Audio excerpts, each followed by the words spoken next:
You are listening to Insurance Untangled podcast, where we explore the various challenges faced by dental practices due to their reliance on insurance. In this podcast, we dive deep into the issues surrounding dental insurance dependence and offer practical solutions and strategies for reducing your reliance on insurance. Join us as we interview industry experts, share success stories, and provide valuable insights to help you take control of your practice's financial future.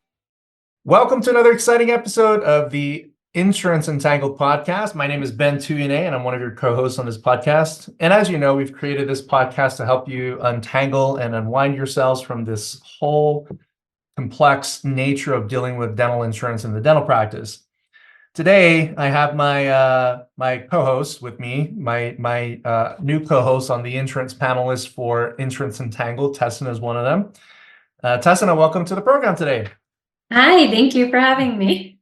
Always great picking your brain and having discussions surrounding all things insurance. So for today, we've chosen this topic: negotiating with insurance through associations, study clubs, and cooperatives, or like dental cooperatives. But we want to specifically talk about the do's and don'ts, because there's a lot of regulations when it comes to independent doctors collectivizing to negotiate fees. That's prohibited by antitrust regulations. But as of late, I would say in the last 10 years, Tessina and I have been working with an Independent Practitioner Association and learning the do's and don'ts in terms of how to deal with those associations, or how to deal with insurance carriers under the format of an Independent Practitioner Association in an effort to affect change on the fee schedule side of things.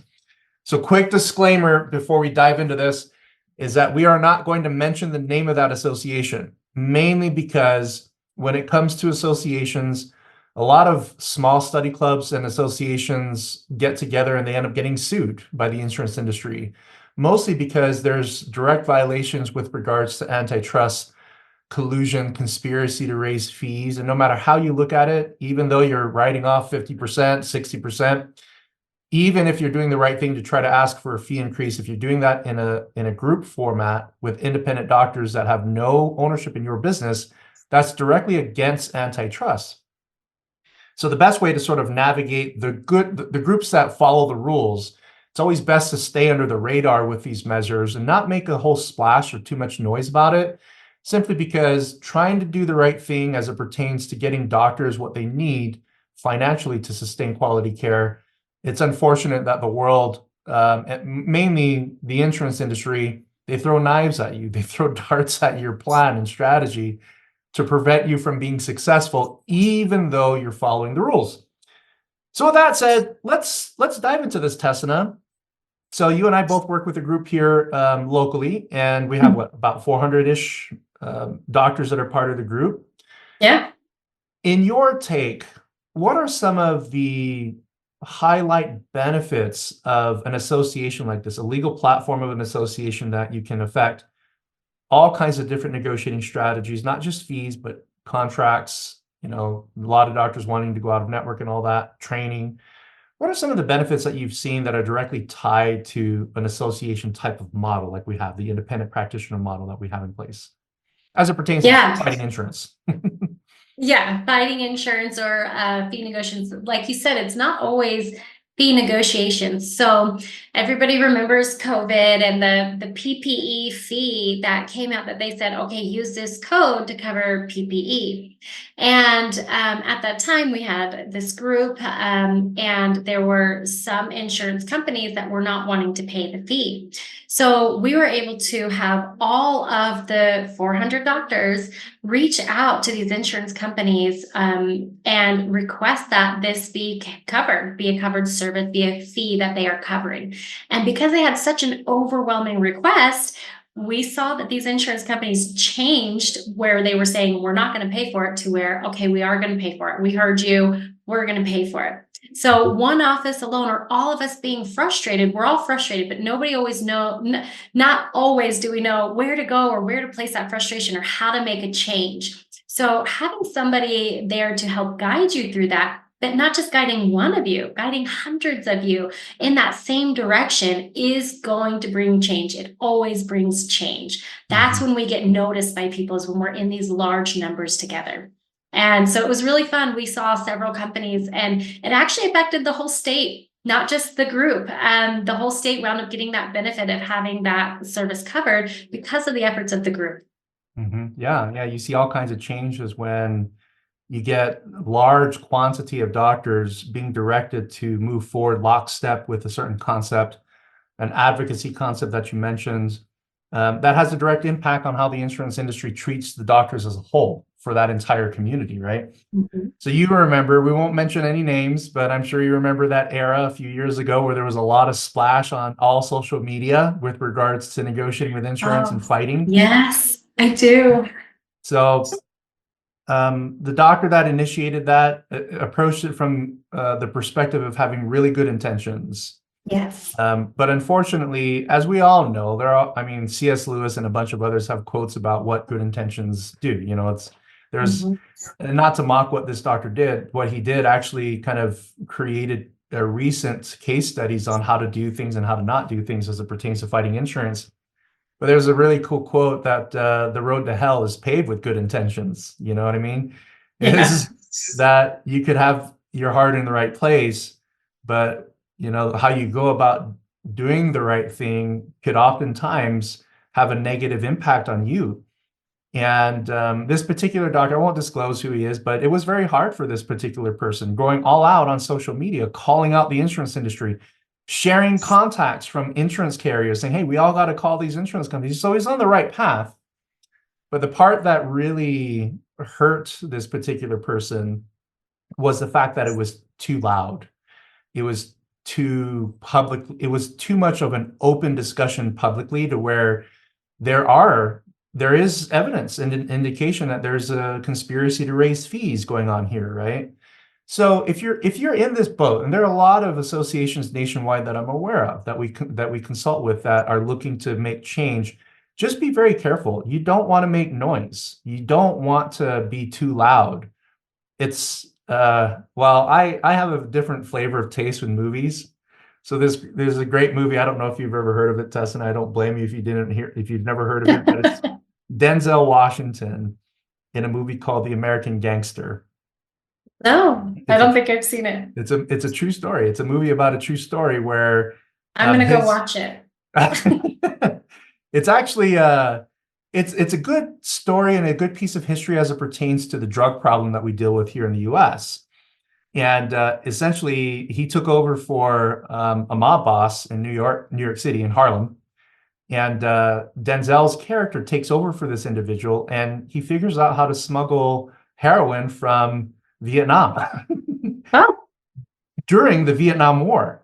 And you know what he used to get the drugs here? What? U.S. military aircrafts. Yeah.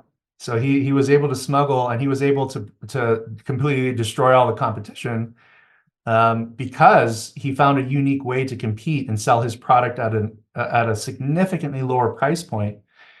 And he flew under the radar for many years. Now, I'm not saying that we want to, if you're committing crimes, that's how you want to kind of do things, is fly under the radar. No. He flew under the radar, but because he was committing a crime, he got caught, and he spent a couple of decades in prison. With these concepts, we want to apply the same methodology, where you want to fly under the radar. You don't want to make a big splash about it. In fact, so this mob boss, he married I think she was like the what do they call it, the Miss America pageants. So for this on the state level, like Miss Arizona. So this was Miss Puerto Rico. Okay. He married her, this gal, way back then. I think this was in the 50s or 60s. And she bought, leading up towards the boxing world championship bout, she bought this $50,000 fur coat.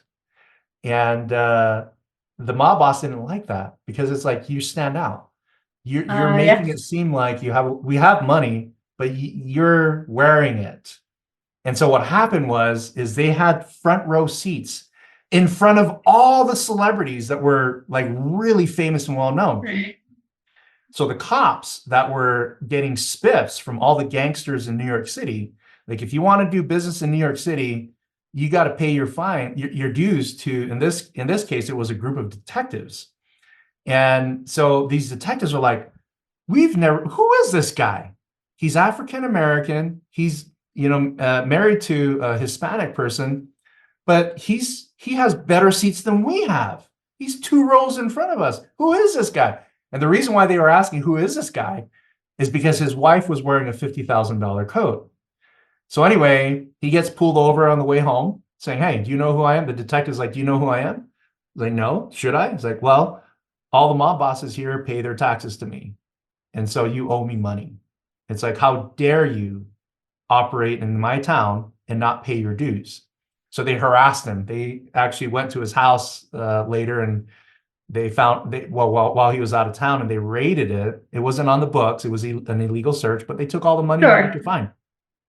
But it was the coat that caught the attention. That's the reason why he ended up in prison. Well, that particular cop and all the detectives, they all ended up in jail. In fact, some of them, well, I won't talk about what happened to each of them. But that's a long story to say that when you're fighting the insurance, whether it's individually or on a group level, like if you have an independent structure, Independent Practitioner Association type of structure, which is a great structure to use, is that you still need to make sure that you're flying under the radar so that even though you're doing the right thing and you're following the laws. The insurance industry has way more money to exhaust your legal resources by dragging you into a court in a frivolous lawsuit that's going to cost you a few $1 million. Even though you're right, you'll lose that case because you don't have a big enough of a war chest, right? And so that's why I say that it's always best to fly under the radar, because we don't want to be made an example of. As innocent as we are, and as much as we're trying to follow the rules, you will get punished for doing the right thing. Exactly. Well, and I'd like to add to that. So the insurance companies are watching and looking and trying to find the ways that we're finding around them, right? So we're finding our ways around what they have set up to get higher fees or to make those differences. When they find out what we've done, they change the game again. So they adjust to it and they find a way to stop us so that we can't get the higher fees or we can't make the progress we'd like to make. And then we have to find a new way. So again, when we're announcing how we have figured out our way around their stops, their blocks, their walls, right? They just change where their walls are. They do. They move the target, right? Yeah. By the time and then we have to dialed it all over again. You've zeroed in and dialed in your scope. By that time, the target is different. So, but I guess there's a question, and I'd love to know your opinion. This is a question I've never asked you before, Tessina, in terms of organized dentistry, right? I mean, when you look at study clubs, that's a form of organized dentistry. When you look at the American Dental Association, the Utah Dental Association, the dental societies, that's all organized dentistry. What is your take on the fact that nationwide, so many doctors, like some states, less than half of the doctors are members of the American Dental Association? What is your take on why, or on representation? Is it important for doctors to have some type of association to latch to gain some type of representation and advocacy in a way that actually creates meaningful change? What is your take on just the association models in general? What's good and what's bad, and what do you recommend for doctors to consider? I think it's definitely good to have some kind of advocate for you or some kind of a system. And that is what did you say? The American board. That's what that started out as. The reason people aren't joining it anymore is because it's not as helpful as they thought it would be. It's structured into something else, or they're becoming more and more limited by what they think they have to do to please, again, or not upset insurance companies. So they're not advocating as hard as they used to, or as hard as some of us wish that they would. But there's other means. There's other advocacies or associations that you can join to make these changes or make these efforts. And I think we should. Again, and something good about that American board or some of these bigger associations is they do keep in mind the proper laws and rights that we do have to follow to make our changes legal. And you want to do that. We can't just go like wild cowboys, right, on our horses and just say we want change. We saw how that went. That didn't go very well. We didn't get the changes that we needed, and some people got hurt by it, right? That's not what we want. We're not going into wild cowboy mode. We need to work together. We need to work smart, and we need to follow the laws and adhere to those laws. Yeah, absolutely. Like a lot of the stuff that you're doing now, it has a little bit of an impact and sometimes a lot of an impact on an individual dentist. But it's sort of sad to see for those that don't see meaningful immediate impact, kind of like what you mentioned about associations, right? American Dental Association and others, is that there's a lot of activity that goes on. A lot of us don't even hear about the actual advocacy works that the associations do. So therefore, members are canceling because they don't know. They feel like no progress is being made, right? So I agree with what you're saying. What I would recommend for doctors too is that what I often see is that doctors are fleeing associations, but the dues that are paid, you do see a lot of legislation that's helpful, and that it's a result of those membership fees, like non-covered service laws, loss ratio laws that are being passed in states like Massachusetts and every other state that's out there. Those are run by our associations.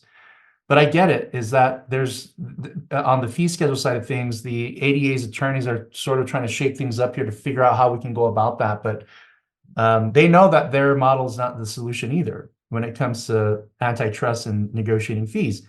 But what I've observed about you and the Independent Practitioners Association model is that representing 400 doctors, it means a world of difference in how the insurance companies respond. Would you agree with that? Yes. What are some of the fears, or like, I know insurance carriers will never disclose to you what their fears are as to why they're giving you these rates, these higher rates. But in your mind, why do you think the insurance industry is willing to make those concessions and give a group of doctors a higher fee schedule than others? Yeah, so I'll tell you two things. One, the insurance company side of it as to why they say they can't raise the fees is because they're concerned about the effect it'll have on the patient's premiums. And it's baloney.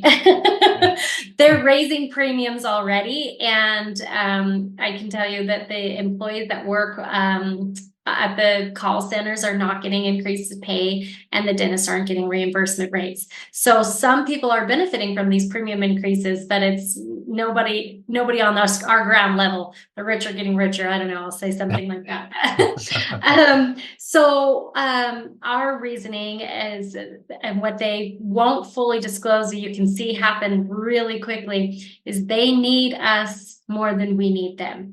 If we do not have enough providers that are considered in network in their area, the HR departments will start dropping or pulling away from that insurance company and going to another insurance company.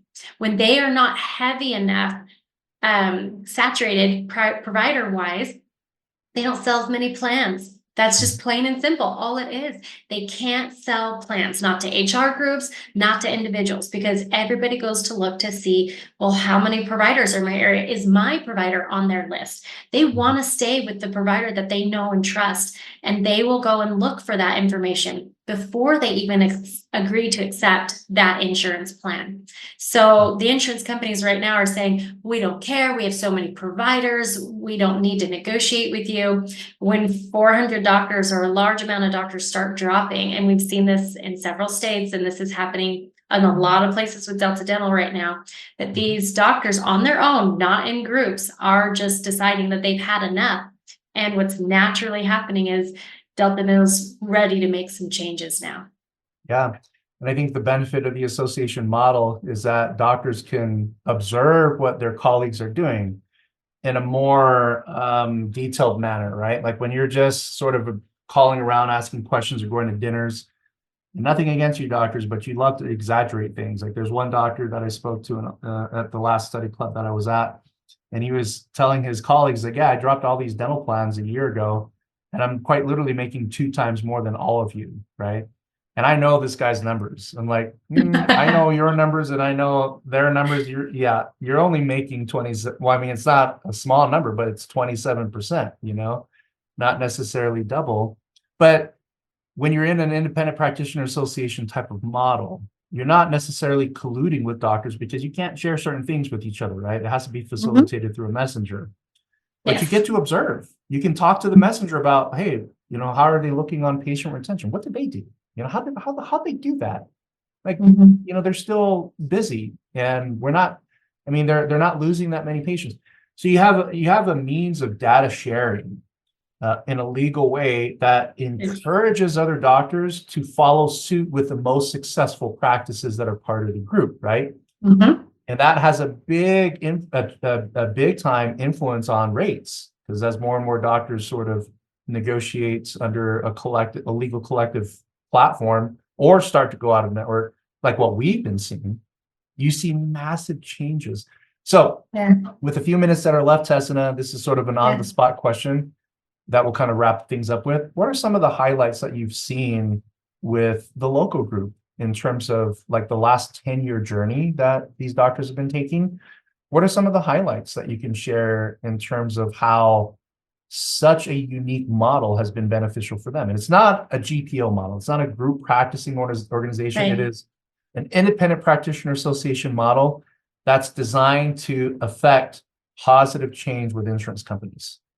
Yeah, so it's been really amazing to watch. Again, some of the benefits of what we talked about, like what is the insurance afraid of, but they don't want to admit to? What are the offices afraid of to make these changes and to make them on their own? They don't know how to do it. And they're afraid that if they do it and they're alone in it, they'll go out of business because all their patients will go to somebody else who's not doing it. So there's so much comfort and support knowing that you're part of a group and that these efforts are being made in a lot of offices. And again, they don't know which office specifically, but they know these 400 doctors are all charging around the same fees. They all take the same insurance companies. We all work by the same model. And so they're not alone, and they're not going to lose their patients. Their patients are hearing this almost everywhere that they go.